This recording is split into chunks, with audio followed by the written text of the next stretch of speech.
I'm a very weary man today. I've had 4 nights out in a row, and as a mid-50s man, 4 nights out in a row makes you very weary. And last night, People2People were nominated for 3 awards at the annual 𝐤𝐵 Awards for Australia and New Zealand, and we were highly commended for candidate service. And across the ditch in New Zealand for the 𝐞𝐧𝐝 Awards, it's clearly award season for the recruitment industry, our sister company Frog Recruitment did win candidate care. So congratulations to our team across in New Zealand. Hi there, my name is Mark Smith and I am Group Managing Director of People2People in Australia and the UK and Frog Recruitment in New Zealand. And this is P2P Live, where we talk everything jobs and employment on a Friday afternoon at 12:30, live on Facebook, LinkedIn, YouTube, and on X. So if you have any questions at all during the broadcast, then we can see your comments live and we can jump into that. And thank you to Bethune Communications, who said, congratulations, that's marvelous. So thank you for that. Case in point, we can see your comments. So what are we going to talk about today? We've got our stat of the week. We've got ANZ and Indeed job ad numbers that were released just this week. So they're very interesting. We'll touch on the unemployment numbers too, but we don't actually have a graph for that one.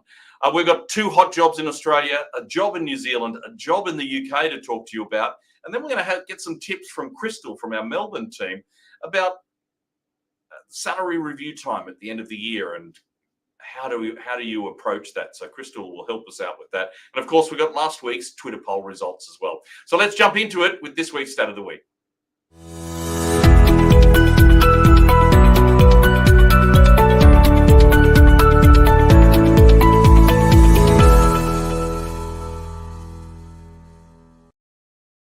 So this week we had the release of the ANZ and Indeed job ads report, and so it's very interesting to see that job ads were down slightly month on month, but still 41% higher than pre-COVID levels. I think that is you can see, if we were to draw a trend line, say from 2013 through to the end of 2023, you would see that there is a steady increase in the number of job ads that are available and on the market right now. But certainly we're down substantially from where we were just a few months ago at the end of 22 and 23. The anecdotal experience, though, of job seekers and actual numbers of applications per job ad are increasing. So I know that the statistics that 𝐸𝐳 have released in their dashboard, you can see that with a quick Google search, 𝐸𝐳 employment dashboard, that it's about 104 applications that companies receive per job ad. And that number, that's across all of history with 𝐸𝐳. So it's a pretty consistent number. Right now, it's 120. And in some sectors, like the tech sector, it's up to as high as 240 applications per job ad. So it is a surprise to see the number of job ads that ANZ and Indeed are saying. But it's also not a surprise to say that the number of people responding to those ads have increased as well, particularly when you think about the unemployment numbers that were released just this week at 3.7%. That's an increase of 50,000 jobs in Australia over the last month, and there was a revision also for the previous month. So there was some expectation. The numbers move around from month to month, so you can't really draw too much from one month's numbers, but you could say that there was definitely an upside surprise in that the market was stronger than everybody expected in the last month. There was with the referendum there. And I know it sounds a little unusual, but the referendum was expected to impact the numbers because the AEC hires something like 100,000 people to help out with that referendum, and so that was going to have an impact on the numbers. But it was certainly, taking account of that, it was still a better than expected result. What does that mean for interest rates? Who knows? But it's certainly an interesting time in the jobs and employment market in Australia right now. And that's this week's Stat of the Week.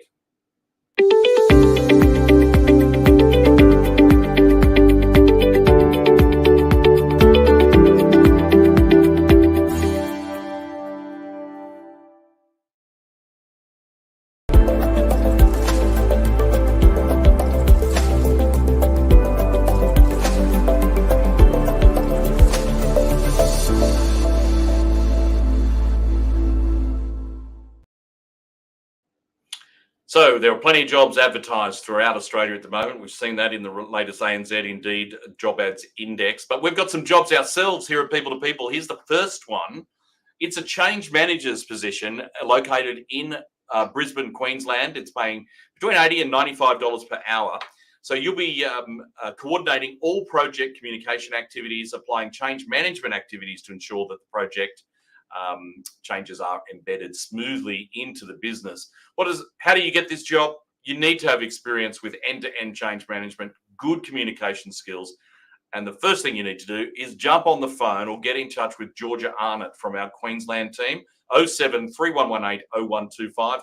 You can see more about this particular opportunity in the comments. All you need to do is just hit apply now and it will take you through to the advertisement there. Or you could just use the QR code that's on the screen there as well to find out more about this particular opportunity. Here's the next one. And it's a finance manager in Melbourne, paying 120 to 140,000. It's in the CBD in Melbourne. So you'll be a key user for this particular legal firm's finance function. You'll be assisting in the preparation of work papers for interim and annual financial accounts. And if you've got affinity practice management system knowledge, it's really going to put you in front of the pack with this one. Vinny is the consultant that you need to get in touch with in our Melbourne team, 03 9298 7436, or simply hit apply now in the comments or use the QR code on the screen to get access to learn more about that particular vacancy. And those are our two hot jobs in Australia this week.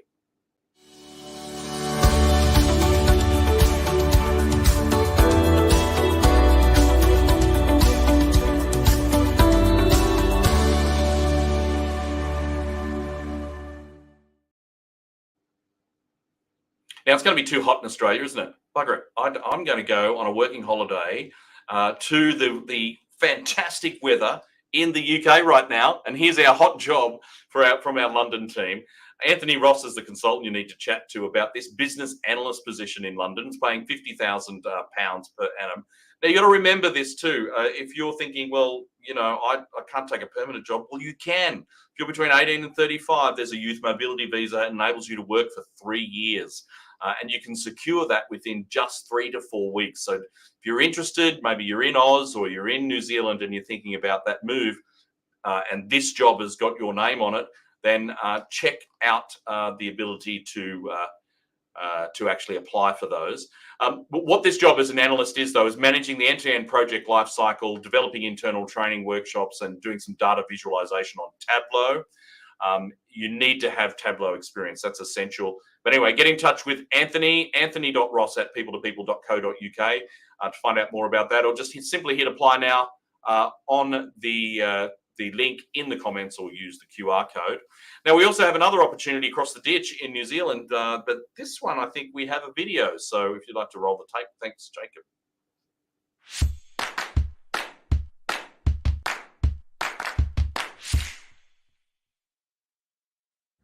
Kia ora. We have an opportunity for a chief or senior advisor working towards setting regulatory rules. You will be working in a close-knit team for one of our government agencies. This is a permanent role that can be Wellington or Auckland based.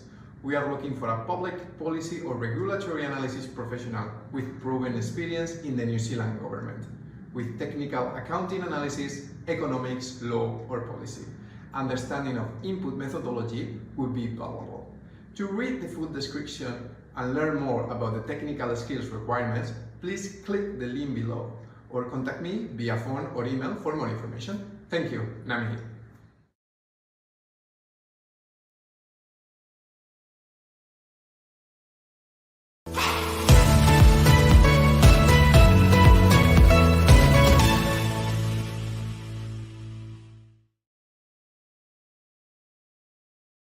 So many people at this time of year are about to go into their salary review time. So it's always good to have a chat to somebody if you're about to do that, to get some advice. And we're going to get some advice today from Krystal from our Melbourne team. Good afternoon, Krystal. Good afternoon, Mark. Yes, thank you. So as the year comes to an end, employees are looking forward to the annual end-of-year performance review and typically salary review as well. This yearly evaluation offers a chance to highlight your contributions and negotiate a salary that accurately represents your value within the company. However, it is really important to prepare before going into these reviews and to not go in empty-handed. So the first thing you want to do is document your achievements. You want to compile a list of your achievements and contributions throughout the year, highlight specific projects, goals achieved, any other additional responsibilities you've undertaken. And remember, numbers can speak louder than words, so just make sure you include any numerical results alongside any projects or tasks that you have successfully completed. The second is to set realistic goals. So take the time to research industry salary standards for your position and location. Understanding the average compensation for your similar roles to yours provides valuable context for your salary expectations. This knowledge not only helps you set realistic goals, but it allows you to make informed opinions during those salary negotiations. And then lastly, consider non-monetary benefits as well. So while salary is a significant factor, also consider other non-monetary benefits that might contribute to your overall job satisfaction. So whether that's additional vacation days or flexible work arrangements, even professional development opportunities or health and wellness perks. Be open to discussing alternative compensation packages if a pay rise is not possible. Overall, I think just ensure you are prepared. If you are prepared, you will go into the chat feeling confident and will hopefully walk away feeling very happy with how the conversation went as well. Yeah, and I think that's really all very good advice. And I think that things have changed a little bit from a few years ago. It's a much more nuanced conversation these days when you're talking about salaries, because it's about a package, it's about purpose, it's about benefits, rather than say back in the 80s when I first entered the workforce, when it was all just about money. The other thing I would say too, and I'd be interested to hear what you have to say, Krystal, on this, is that a lot of people, they go into a performance review and they start thinking about, or it becomes a review and a little bit of a negative session about what's happened in the past, rather than actually thinking about what they can provide for the future. So my advice would be to always think about that goal setting and about what you can add to your employer as well. What's your advice? Yeah, I think people forget that a performance review can go both ways, and it's not just, as you said, about the negative. So preparation is key. And I think sometimes if you prepare and look back on all the achievements you made, you can actually be really surprised at how positive it can actually be, that conversation. So yeah, preparation for anything is key, but particularly those salary reviews for sure.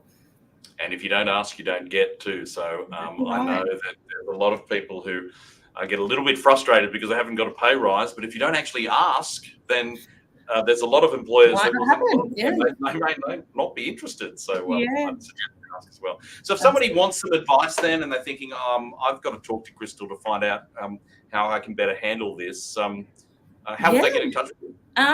Either my email, so shown on the screen there, krystal.spittal@people2people.com.au, or my number as well. Alternatively, you can reach out to me on LinkedIn and connect on there. I'm often posting jobs that I'm recruiting for and other insights into the market and things, so feel free to connect with me on there as well. I know we're not meant to. Jacob's going to get into trouble for taking too much time. How is the market in Melbourne right now? What's happening? It's still very busy. So I think we're still getting jobs in, and I think a lot of clients are wanting to fill these jobs before Christmas, and which is, it's great to be busy. And then on the other hand, candidates are still looking as well. So I think you either want to start this side of Christmas or have a job lined up in the new year. So a busy time of year, which is always good. Yeah, and it sort of backs up what the ANZ Indeed job ads index it as well. Okay, thanks, Krystal. Thank you very much for joining us again on P2P Live. I'm sure we'll see you again soon. Righto, let's move on and have a quick chat about last week's social media poll. Now, we asked the question last week, do you feel your job responsibilities have increased since your last pay rise? Well, 65% said, yeah, I've got more responsibility and I'm getting paid more for it. Fair enough. think it's interesting, though, that 35% said, no, haven't. I'm getting paid more and I'm doing exactly the same thing as I was doing before. So interesting results there. 603 people voted. Hashtag P2P Australia Live. You can see it on X and on LinkedIn, and you can have your say. Here's this week's poll. What do you consider as the main reason for receiving a bonus? Should you get a bonus because you hit a target, because you turn up and you have good attendance, you work well in a team, or something else? And you can pop your comments on LinkedIn and on X there. Have your say on LinkedIn and X, and we'd really appreciate any of your comments as well. So that's it, everybody. Thank you very much for joining us for P2P Live on this Friday with a very weary man after 4 nights out in a row. I think I'm going to have a quiet night this evening. Anyway, we'll see you all again next week for 12:30. We'll talk everything about jobs and employment. Thanks again.